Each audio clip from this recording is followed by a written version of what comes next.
السلام علیکم ورحمۃ اللہ وبرکاتہ۔ میں زین حسن آپ کو اپنے یوٹیوب چینل پر خوش آمدید کہتا ہوں۔ ہماری آج کی کہانی کا نام ہے عقل مند بادشاہ۔ تو بغیر کسی دیری کے شروع کرتے ہیں۔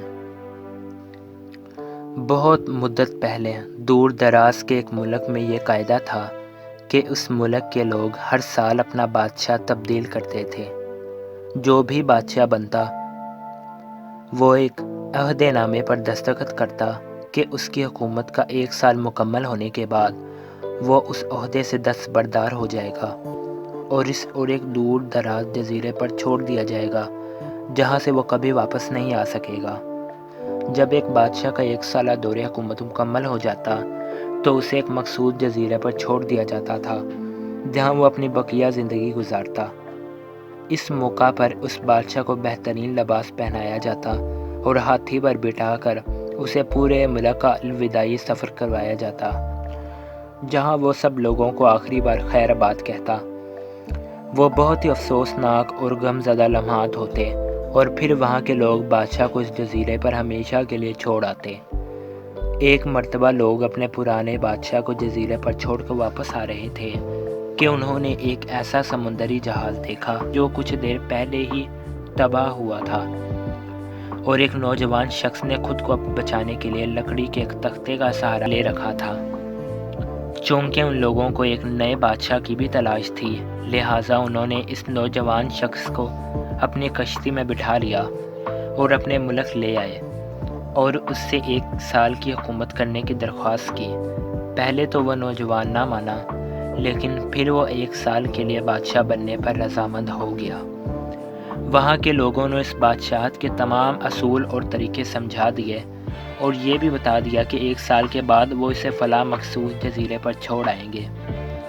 بادشاہت کے تیسرے دن ہی اس نوجوان بادشاہ نے اپنے وزیر سے کہا، مجھے وہ جگہ دکھائی جائے جہاں گزشتہ تمام بادشاہوں کو بھیجا جائے گا۔ بادشاہ کی خواہش کا احترام کرتے ہوئے اسے وہ جزیرہ دکھانے کا اہتمام کیا گیا۔ وہ جزیرہ مکمل طور پر جنگل تھا اور جنگلی جانوروں سے بھرا ہوا تھا۔ ان جانوروں کی آوازیں جزیرے کے باہر تک سنائی دے رہی تھیں۔ بادشاہ جائزہ لینے کے لیے تھوڑا سا جنگل کے اندر گیا اور وہاں اس کے پچھلے تمام بادشاہوں کے ڈھانچے پڑے نظر آئے۔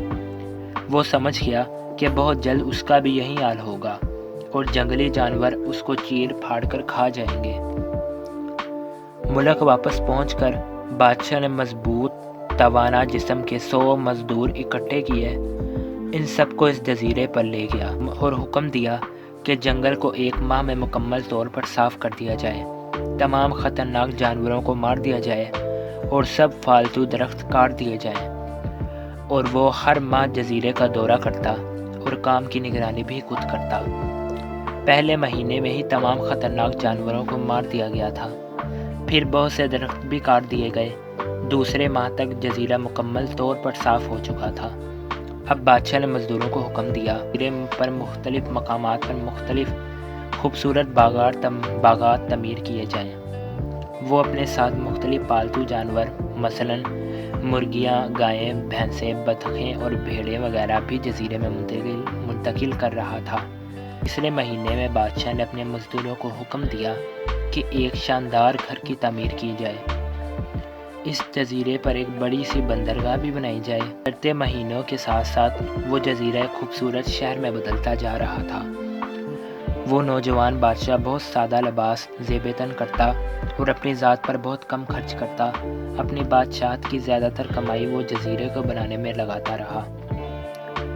10 ماہ گزر جانے کے بعد بادشاہ نے اپنے وزیر سے کہا، میں جانتا ہوں کہ 2 مہینے بعد مجھے جزیرہ میں چھوڑ دیا جائے گا، لیکن میں ابھی سے وہاں جانا چاہتا ہوں۔ وزیر اور دوسرے وزراء اس بات پر متفق نہیں ہوئے اور بادشاہ سے کہا تو 2 ماہ مزید صبر کرنا ہوگا تاکہ سال مکمل ہو جائے۔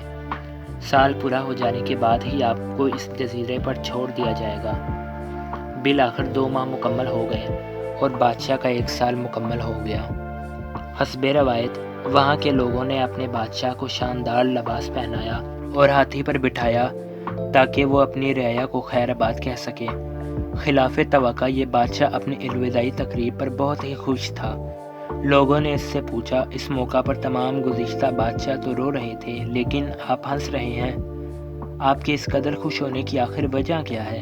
اس نوجوان بادشاہ نے جواب دیا، تم لوگوں نے داناؤں کا وہ قول نہیں سنا، جب تم ایک چھوٹے بچے کی صورت میں اس دنیا میں آتے ہو تو تم رو رہے ہوتے ہو اور باقی لوگ ہنس رہے ہوتے ہیں۔ ایسی زندگی جیو کہ جب تم مرو تو تم ہنس رہے ہو اور باقی دنیا رو رہی ہو۔ میں نے ایسی ہی زندگی گزاری ہے۔ جس وقت تمام بادشاہ محل کی رنگینیوں میں کھوئے ہوئے تھے تو میں اس وقت اپنے مستقبل کے بارے میں سوچ رہا تھا، اس کے لیے لاہے عمل تیار کرتا تھا۔ میں نے اب اس جزیرے کو ایک ایسی خوبصورت قیامگاہ میں تبدیل کر دیا ہے جہاں اب میں اپنی باقی زندگی نہایت چین اور آرام و سکون سے گزار سکتا ہوں۔ امید ہے آپ کو ہماری یہ ویڈیو اچھی لگی ہوگی، تو ہمارے چینل کو سبسکرائب کریں، اس ویڈیو کو زیادہ سے زیادہ شیئر کریں اور کمنٹ سیکشن میں اپنی رائے کا بھی ضرور اظہار کیجیے گا۔